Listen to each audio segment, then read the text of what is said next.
Greetings. Welcome to CervoMed results from week 32 of the phase 2b RewinD-LB study. At this time, all participants will be in listen-only mode. The question and answer session will follow the formal presentation. If anyone today should require operator assistance during the conference, please press star 0 from your telephone keypad. Please note this conference is being recorded. At this time, I'll hand the conference over to Bill Elder, Chief Financial Officer and General Counsel for CervoMed. Bill, you may begin. Welcome to the CervoMed conference call. This is Bill Elder, Chief Financial Officer and General Counsel for CervoMed. Today we announced 32-week data from the extension phase of the phase 2b RewinD-LB trial in patients with dementia with Lewy bodies, which were presented over the weekend at the AAIC conference in Toronto. Even considering the previous 16-week extension phase results, which demonstrated a clear clinical effect of neflamapimod based on the primary endpoint as well as other measures, the week 32 results from the extension phase add meaningful further evidence of neflamapimod's potential ability to slow the progression of this devastating disease. The durability of effect that we are observing further increases our confidence in the probability of success in a phase 3 trial. Today on the call, Dr. John Allen, CervoMed CEO and co-lead investigator of the RewinD-LB study, will discuss the DLB opportunity, the new data, and our path anticipated forward. Before we begin, I refer you to our safe harbor statement on slide 2 of today's presentation. We will be making forward-looking statements on this call, and actual events and outcomes could differ materially. Please consult our SEC filings for a complete discussion of risk factors related to our business. I'll now turn the call over to John Allen. John? Thanks, Bill. To frame today's discussion, CervoMed is developing new treatments for the treatment of neurologic disorders. In particular, we are focused on a major clinical and commercial opportunity, the treatment of dementia with Lewy bodies with our lead asset, neflamapimod. We demonstrated proof of concept with neflamapimod in a phase 2b trial results that we reported earlier in 2025. The 32-week extension phase data reported at AAIC, announced today, further confirm the potential of neflamapimod to slow the progression of disease, and I will go through the key new data in detail. I will close by discussing the anticipated next steps for the program, and then we will invite analysts and investors into Q&A session. I'll start with the opportunity for neflamapimod in DLB. Dementia with Lewy bodies is a progressive brain disorder that affects thinking, movement, and sleep. The average time from diagnosis to requiring a nursing home is only 2 years. DLB is distinct from Alzheimer's disease, which progresses more slowly and has a very different pathology. DLB is characterized by abnormal clumps of protein of a protein called alpha-synuclein in the brain, and otherwise called Lewy bodies. Clinically, there is a progressive decline in cognitive abilities and movement problems, and associated with movement problems similar to Parkinson's disease. Visual hallucinations are also very common. There are currently no approved treatments for DLB in the US or EU. It is an untapped opportunity with a large and accessible patient population. In the past 10 years, there's been a wave of research advances and insights that have shed light on the molecular mechanisms of DLB, and this is paving the way for the potential development of the first truly effective treatments that address the underlying cause of disease. There's an important aspect to DLB about the progression of disease and rapidity of decline, which makes it more severe and a more devastating dementia compared to Alzheimer's. But it also makes it possible to see disease-modifying effects of therapy with relatively short clinical trials using well-characterized endpoints. We're targeting the subset of patients who are diagnosed with what we would call pure DLB, that is DLB with no evidence of Alzheimer's disease co-pathology. This is a highly valuable opportunity with an initial target population of 175,000 diagnosed patients who have high unmet medical needs. Acetylcholinesterase inhibitors, such as Exelon or Aricept, are commonly prescribed in DLB, and they are known to provide transient improvement in cognition, but no improvement on motor function. There are currently no approved therapies that address the drivers of disease progression in DLB. What drives the clinical symptoms and progression of DLB has become much more clear over the past 10 years, and this sets the stage for the development of truly targeted therapies that can potentially change the course of this rapidly progressive disease. Specifically, in DLB, in the basal forebrain cholinergic system, the buildup of alpha-synuclein and neuroinflammation leads to hyperactivation of the alpha isoform of p38 MAP kinase, which is a primary target of our drug neflamapimod. p38 hyperactivation, in turn, leads to increased tau phosphorylation, impaired retrograde axonal transport, impaired NGF signaling, and reduced acetylcholinesterase release, and ultimately synaptic dysfunction in cholinergic neurons, which is now well established as a major driver of disease expression in DLB. From a clinical trial perspective, a key enabling innovation for evaluating DLB patients is the ability to identify and exclude patients who have Alzheimer's disease co-pathology. It has been demonstrated convincingly that elevated levels of phosphorylated tau in the blood are a marker of Alzheimer's disease pathology in the brain. A simple blood test now can be used to identify tau and amyloid pathology and obviate the need for PET scans. We have used the cutoff levels of plasma tau in our clinical trials to identifying patients who don't have AD co-pathology, and it has given us important insights for understanding clinical improvements in DLB, as well as planning for our potential phase 3 trial. I will touch upon both points later in my remarks. Turning now to the phase 2b trial results we reported earlier this year. RewinD-LB is a phase 2b clinical trial of neflamapimod that enrolled 159 patients with diagnosis of dementia with Lewy bodies and who were verified to have low baseline levels of plasma p-tau181 in screening to ensure that we had enriched for patients with pure DLB, that is, patients who do not have DLB patients who do not have AD co-pathology. The first 16 weeks of the trial were placebo-controlled, and we learned that the neflamapimod capsules used in the initial dosing period yielded suboptimal plasma drug levels. When patients subsequently received new capsules that delivered target exposures in the extension phase of the study, we saw clinical improvements on the primary endpoint as well as other secondary endpoints, establishing proof of concept for neflamapimod as a treatment for DLB. The primary endpoint for the RewinD-LB trial is the CDR sum of boxes, which is an established gold standard endpoint for evaluating severity of disease and clinical progression in dementia of all different types. A 0.5 point increase in CDR sum of boxes, or CDR-SB, represents a clinically meaningful worsening of the dementia. In untreated DLB patients, the median increase in CDR-SB is approximately 1 point over 24 weeks, indicating the rapidity of clinical decline typically seen in patients with DLB. Here are two key parts of the results we reported back in March at the 16-week time point of the extension phase. The graph on the left shows a primary endpoint in patients with screening plasma p-tau levels less than 2.2 picogram per mil. In this subset, we saw a 67% relative reduction in CDR-SB with the neflamapimod new capsules. The graph on the right looks at patients who had significant worsening of disease, a greater than 1.5 point increase in CDR-SB by the end of the 16-week extension phase. And here what we see is a 62% relative reduction of patients with clinically meaningful progression in patients who received the new capsules as compared to what was seen in the control group or the patients who received old capsules.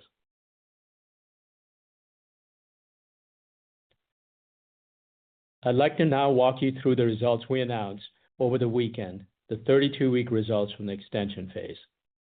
As Bill mentioned, the 32-week results add meaningfully to our understanding of neflamapimod's potential clinical effects, and they further increase our confidence as we prepare to meet with regulatory authorities align on our potential phase 3 design for neflamapimod.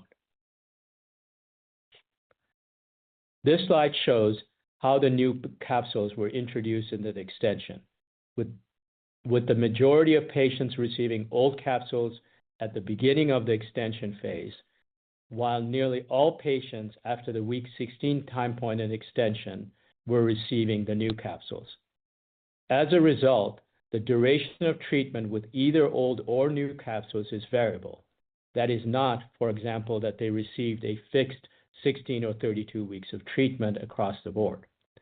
As a result, the most robust and appropriate analysis is a Kaplan-Meier analysis with a dichotomous outcome such as clinical progression or not. For most of you, this type of analysis will be very familiar because for the very same reason, variable lengths of follow-up, this is a routine analysis used in cancer trials. The key data that we presented over the weekend was this Kaplan-Meier analysis timed to meaningful progression of all patients in the study through to 32 weeks of treatment. Both the Kaplan-Meier analysis and the definition of clinical progression, a 1.5 point increase, were pre-specified in an addendum to the statistical analysis plan that was implemented in early February. The analysis looks at progression-free survival for all patients who entered the study, i.e. it is an intention to treat analysis, and is a robust measurement of the proportion of patients who experience significant clinical worsening that takes into account the variable lengths of treatment that patients receive with old and new capsules. Although the CDR-SB is inherently designed so that a true 0.5 point change is clinically meaningful, the higher cutoff of 1.5 was used in this analysis to mitigate against the impact of individual variants in order to allow for a more robust evaluation of the treatment effects. In the slide, we have shown the placebo curve in addition to the old capsule and new capsule curves.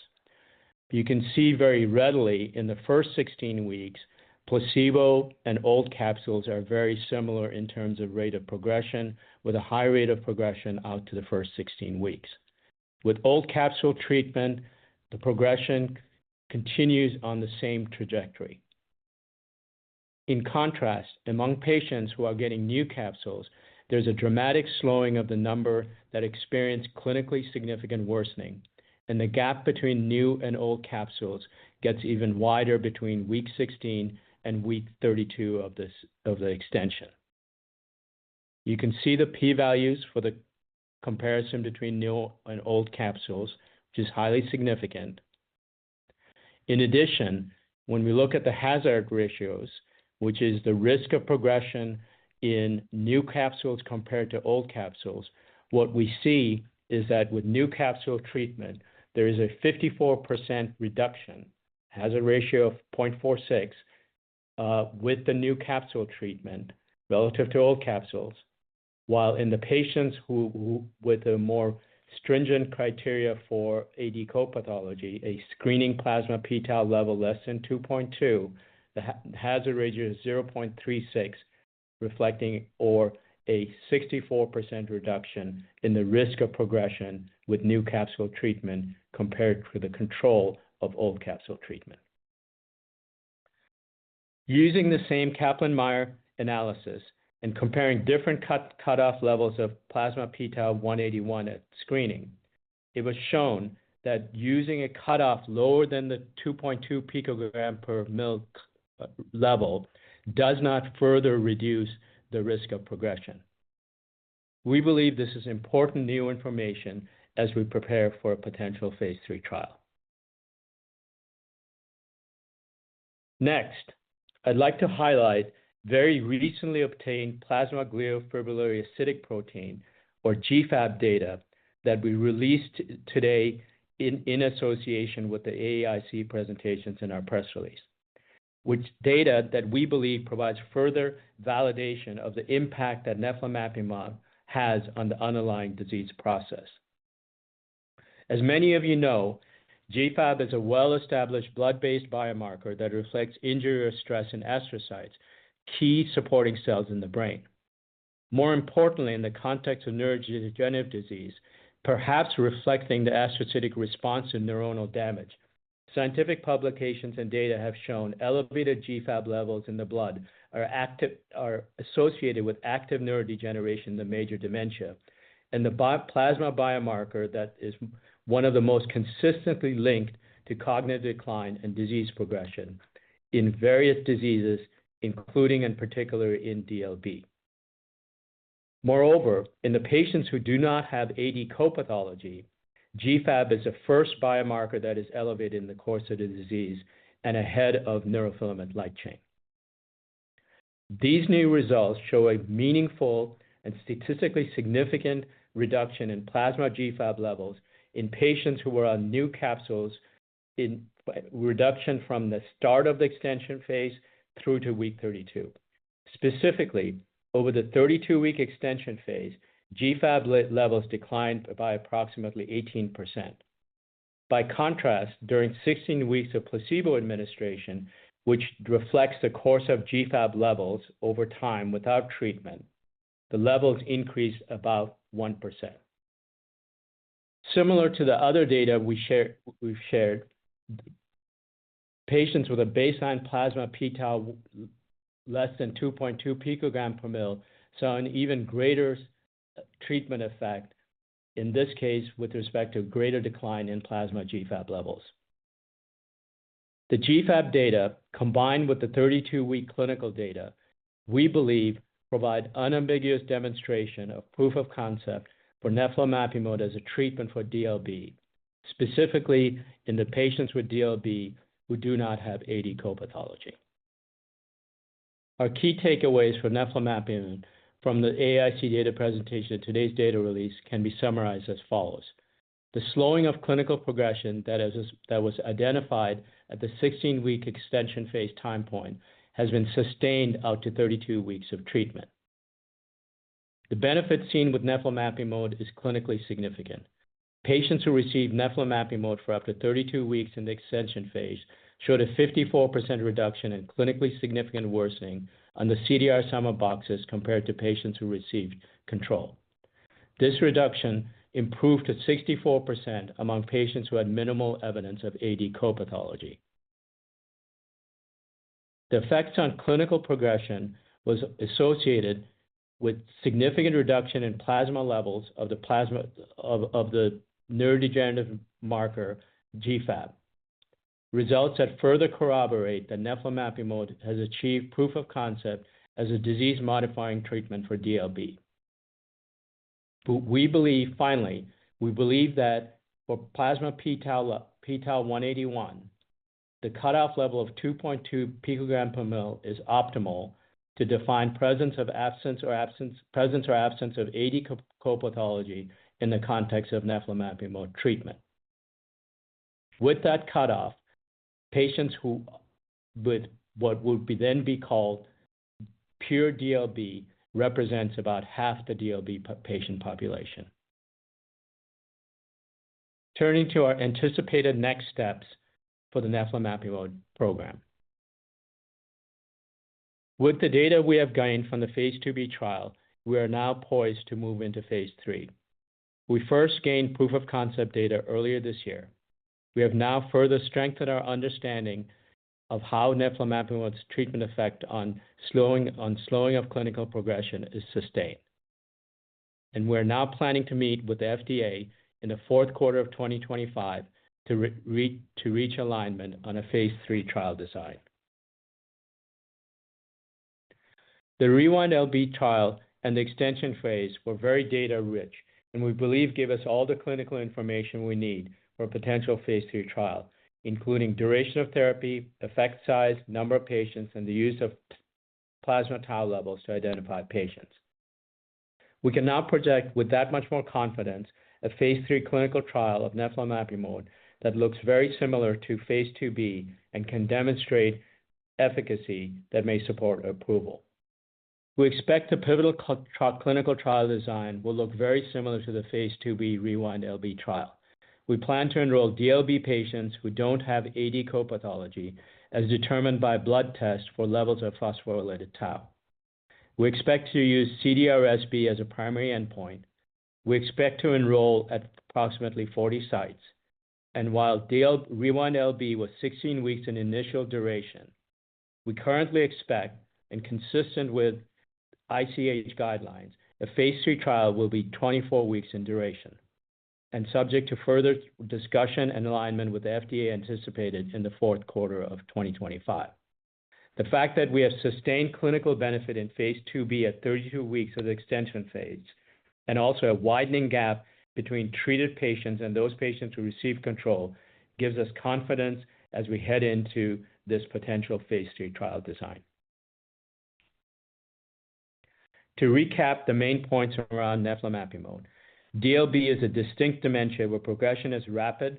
This creates an opportunity to see significant clinical effects in short-term studies. We have seen encouraging effects in phase 2B, first with the 16-week extension phase data, and now a more pronounced effect at 32 weeks of treatment. This gives us confidence that we may achieve positive phase 3 outcome, with a phase 3 that will be very similar to phase 2 in terms of design, subject to further discussion and alignment with the FDA. There is high unmet need in DLB, and we have fast-track designation for neflamapimod in this proposed indication. We know that investigators are looking forward to getting a phase 3 trial underway, and we are focused on bringing neflamapimod to the market as quickly as possible. In closing, we believe we are well positioned with a de-risked late-stage asset and a potential rapid path to market in an area where there are currently no approved therapies. DLB is a high-value specialty disease, and that the first disease-modifying therapy of DLB has multi-billion-dollar potential. We believe that first therapy can be neflamapimod. We have multiple significant milestones in the near term, including the planned start of a phase 3 trial. CervoMed is led by a strong management team, board, and advisors, and we are committed to pursuit of this opportunity. Thank you, and I will now open the call up to questions. Thank you. At this time, we'll be conducting a question-and-answer session. If you'd like to ask a question, please press star 1 from your telephone keypad, and a confirmation tone will indicate your line is in the question queue. You may press star 2 if you'd like to withdraw your question from the queue. For participants using speaker equipment, it may be necessary to pick up your handset before pressing the star keys. One moment, please, while we poll for questions. Thank you. Thank you. And our first question comes from the line of Sumant Kulkarni with Canaccord Genuity. Please proceed with your questions. Good morning. Thanks for taking our questions, and it's very nice to see these 32-week open-label data backing up what you saw at 16 weeks. How would you translate these data to what you might need or expect to see in a phase 3 in terms of a clinically relevant change in the CDR sum of boxes, and what specific dose do you expect the phase 3 to involve? And then I have a follow-up.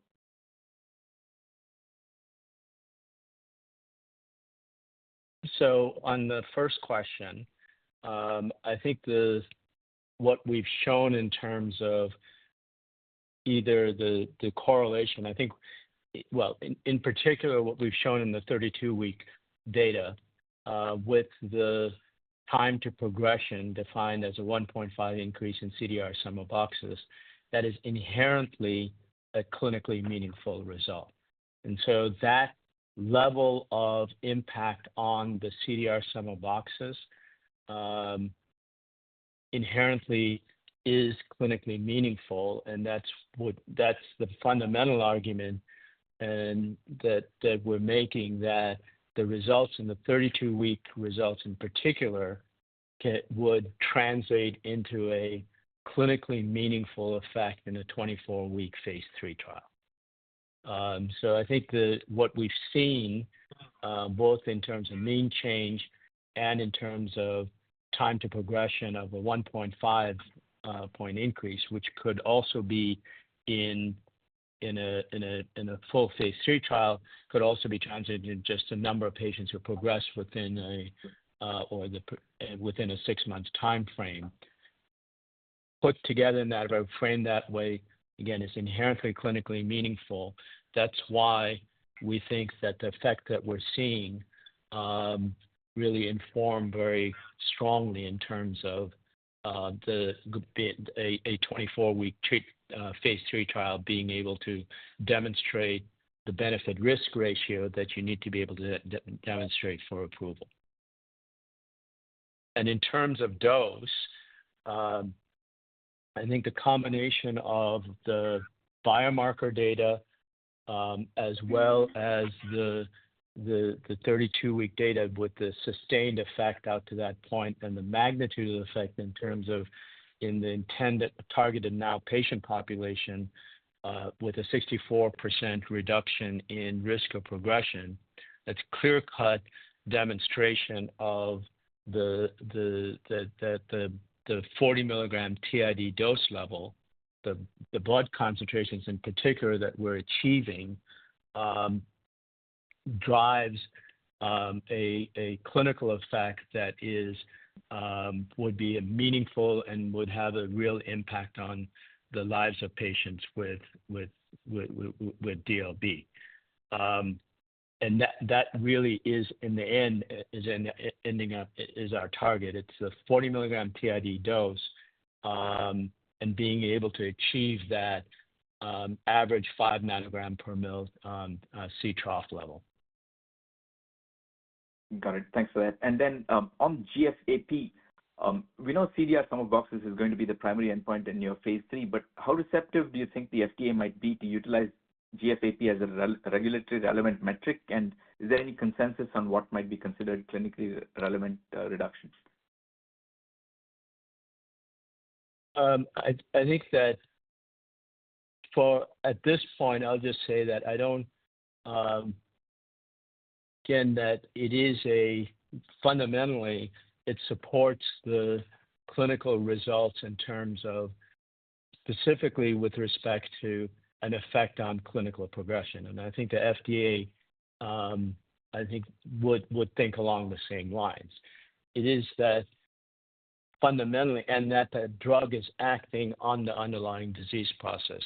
I don't know if you were trying to say that, would they take that as a measure, or could that be a surrogate endpoint? I don't think at this point it's at a point where it's a surrogate endpoint where you could get approval based on that alone.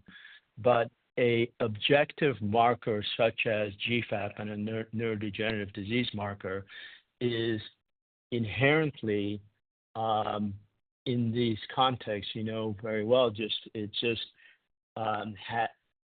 strengthens a fundamental argument that you are impacting clinical progression.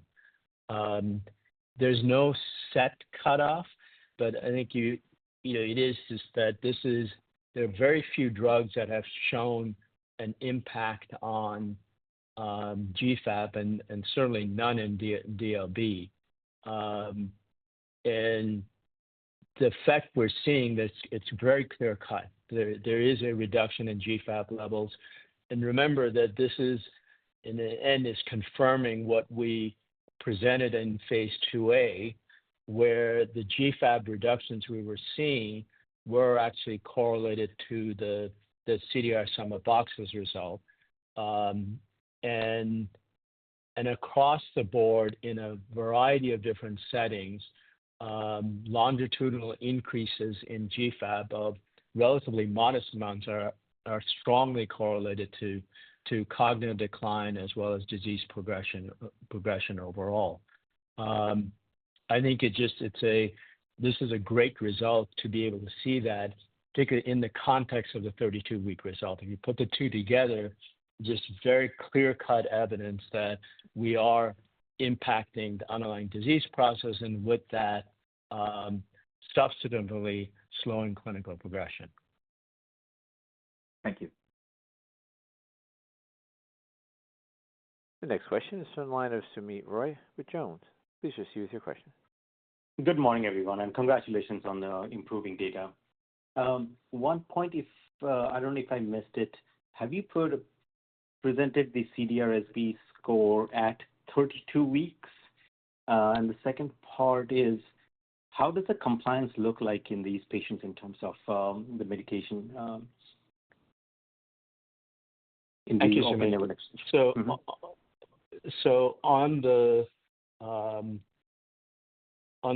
first point, yes, we have not. It's not in the press release, but we did look at the mean change in patients who received 32 weeks of old capsules and 32 weeks of new capsules. The relative effect is qualitatively very similar. There's about a 40% reduction in all participants and a 50% reduction in the patients whose screening p-tau 181 level is below 2.2 picogram per mil. But the reason we didn't put that in as the main analysis in the SAP and nor are reporting as our primary analysis of this data is that inherently it's a completers analysis and it's biased in many respects. With the old capsules, you have more patients progressing and they're dropping out, and the patients who remain behind are inherently going to be the less likely to progress patients. So it is a result that, well, the fact that it's a little bit less than the Kaplan-Meier analysis, which is a true intention to treat analysis, is not actually that surprising. And Sumit, you've heard me say this about many other trials that are published. I think a completers analysis inherently, when you have an imbalance in terms of people dropping out, it's hard to go to. But it is we've done the sensitivity analysis, and it more or less looks the same. But we're not reporting it here because we define as the analysis we're going to do at 32 weeks is the of treatment is the time to progression analysis. A priori, we defined it that way. And in terms of adherence, the monitoring that we've done, it's very good. Certainly, people are not missing doses. And what we hear is that they're following. If they do miss a dose, they do exactly what we advise, which is at your next dose, you just double up on the dose. But what they come back with is across the board. They've taken all their pills and during the time period that assigned. That's very reassuring. Just trying to understand your thinking around FDA conversation. Are you going to wait for the French trial to read out and bring in that data along with this updated data from the extension arm?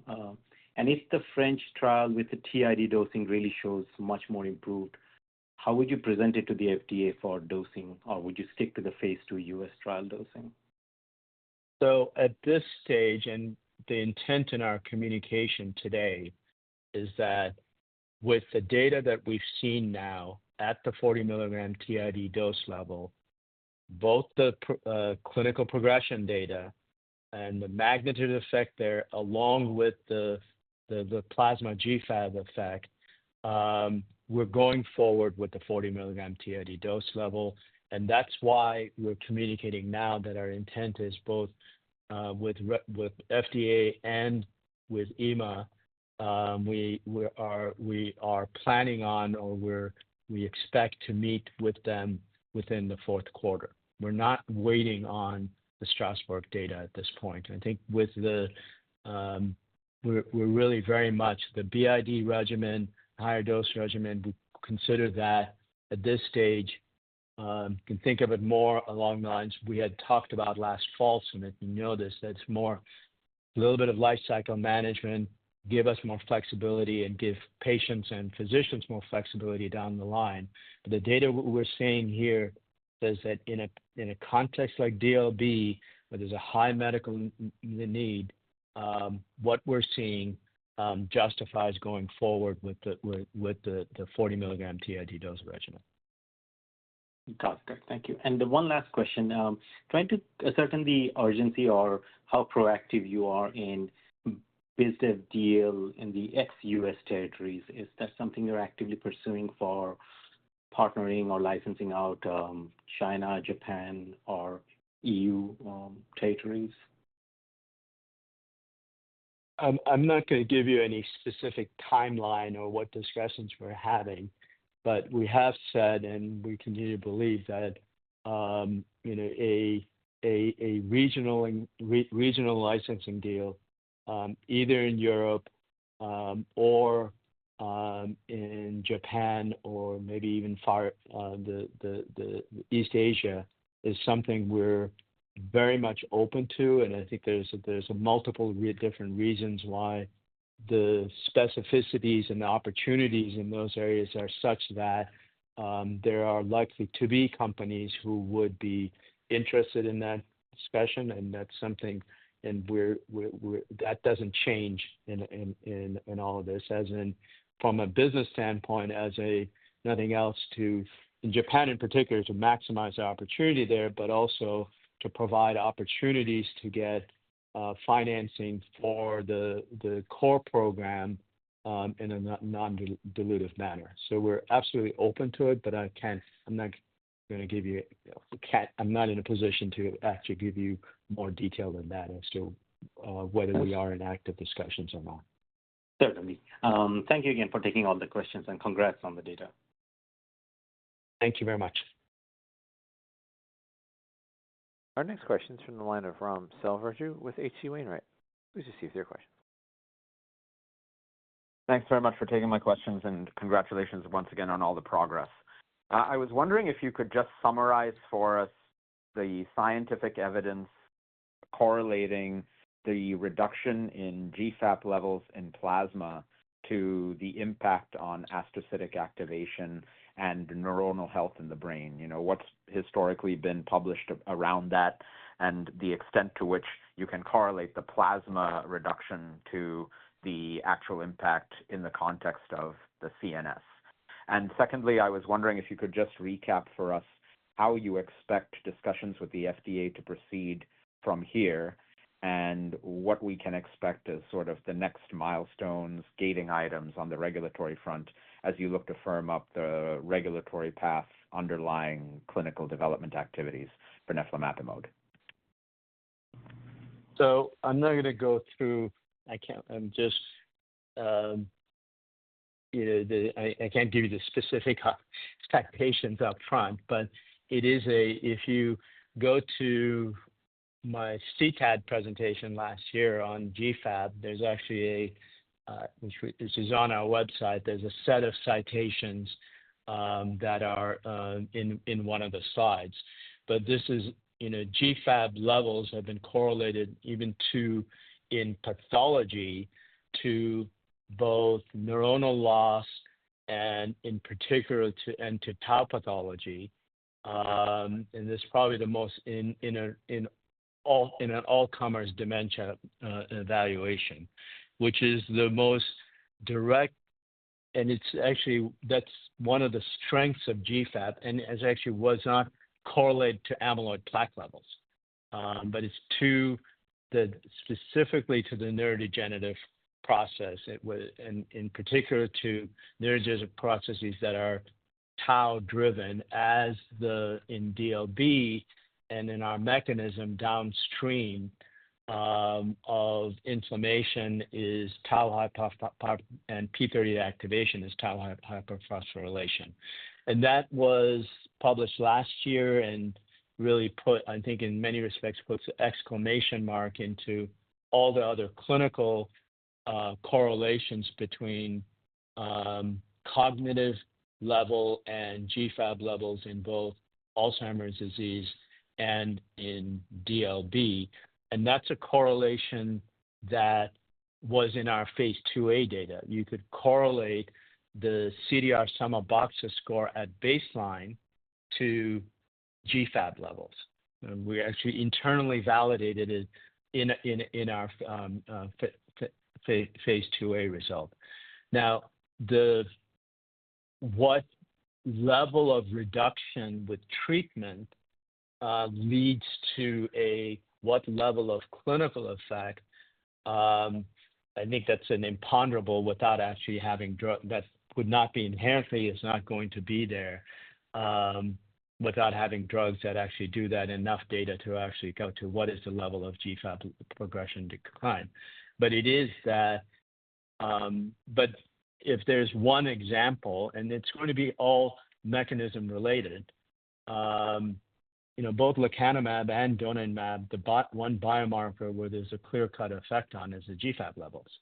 And that is, in that biology, is completely consistent in that oligomeric A beta is known to activate microglia and astrocytes, and if you block that, you're going to have an effect in terms of the astrocyte activation and GFAP levels. And in our context, I think it's more the same argument, and again, it's in my presentation before, that GFAP levels, when you really look at the pure DLB population, is reflecting the cholinergic degeneration and dysfunction in the basal forebrain, and this is just clear-cut evidence of that we're impacting that process. In general, biomarkers like this, which end up being a pharmacodynamic marker of your drug effect on the disease process, you plateau out. You get a pretty consistent effect across patients, and it isn't necessarily it's going to correlate.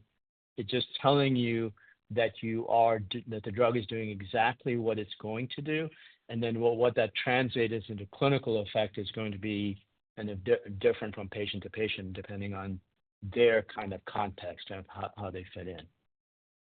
If that makes sense. No, that's very detailed and very helpful. Thank you.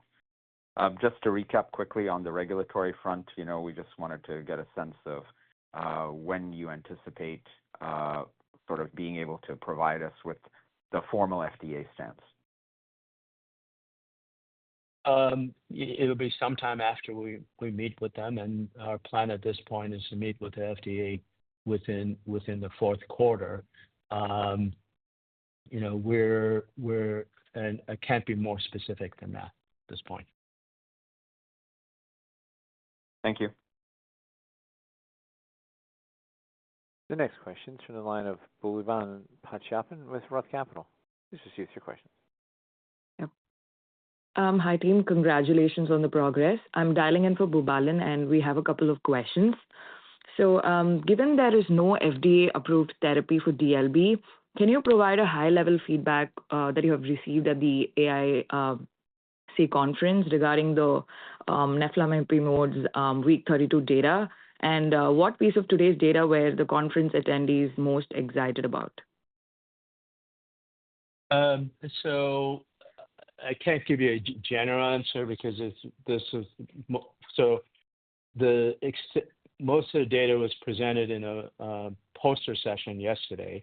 It wasn't an open oral presentation. I can just say that the people I was there and the people who came by, all the discussion was very, very positive, and I think it's exactly as we are seeing it. This is a response that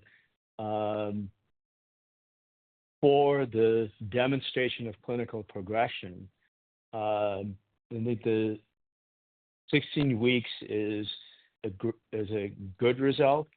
Being able to show that over 32 weeks with the numbers and the robustness of the statistics, et cetera, is a great result. Everyone who saw that, looked at it, said this is very exciting. And then the GFAP data was, we didn't present at AAIC because it's just you have to have the posters actually up on the virtual site a couple of weeks ago. GFAP data trails CDR sum of boxes inherently because the lab has to actually receive the samples, has to process samples, get the data back to us. we just recently got the data, analyzed the data, and we're putting it out now because I think this is, really this is a material result, and so it has and the people who have seen that data are that much more excited because it's really you just tie it back into mechanism and effect on underlying disease process, and it's, as I said in my prepared remarks, it just is unambiguous evidence to, when you put it together, of proof of concept of a drug in DLB that acts on the underlying disease process to slow clinical progression. Okay. And everyone who's seen it is as excited as we are about it. Mm-hmm. So the next question is, when will you disclose the full analysis, including the attention, TUG, and the ISLT scores?